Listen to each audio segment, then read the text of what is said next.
जय भोलेनाथ, जय गुरु देवता, कुल देवता, इष्ट देवता।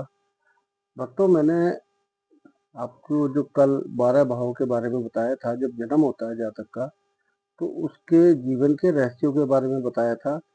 और ये 12 भाव होते हैं जो ये कौन-कौन से पहले भाव से और 12 भाव तक अलग-अलग उसका उद्देश्य फल होता है। तो कल मैंने 6 भाव बताए थे आपको, जो आज 7वें भाव से 12वें भाव के बारे में बता रहा हूँ। भक्तों देखिए, ये जो 1 से 6 भाव कल बताए थे, आज 7वें भाव के बारे में बता रहा हूँ। जो जातक का जन्म होता है और जन्म के समय बालक का 7वें भाव में, जिसको जाया बोलते हैं, वो केतु भी उसको बोला जाता है। जाया जो है अच्छे शब्द में नहीं माना जाता है। इसको जो है खास तौर से जो बालिका होती है उसके हिसाब से जाया उसको बोला जाता है। तो अब इस 7वें भाव में जो देखा जाता है वो बालक के विवाह के बारे में जानकारी मिलती है।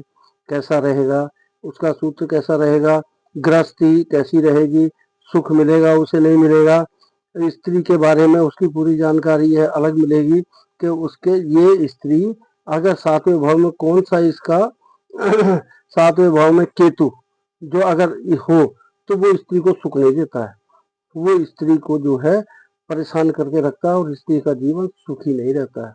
दैनिक जीवन में स्वास्थ्य के बारे में इसको 7वें भाव में बताया गया है।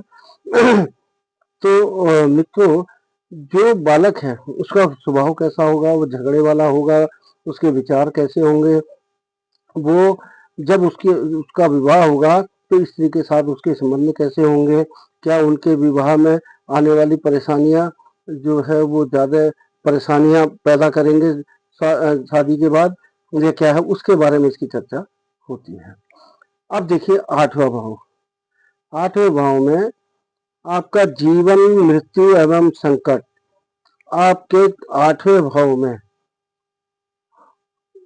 ये जो बच्चा होता है उसकी मानसिक चिंताओं के बारे में होता है कि कौन सा ग्रह क्या फल देगा। लेकिन उसका 8वां भाव जो होता है वो मानसिक चिंताओं का होता है। उसका जो मानसिक संतुलन है, कभी कभी क्या होता है आपने देखा होगा ना, बहुत से जो है वो कभी कभी दिमाग से हट जाते हैं, परेशान होते हैं, कुछ होते हैं, बच्चा समझ नहीं पाता है, मंद बुद्धि होता है। तो ये सारी बातें उसके बारे में आती हैं।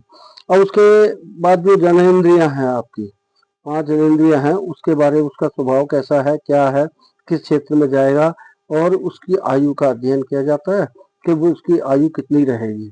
अब ये ग्रह बताते हैं कि उसकी आयु का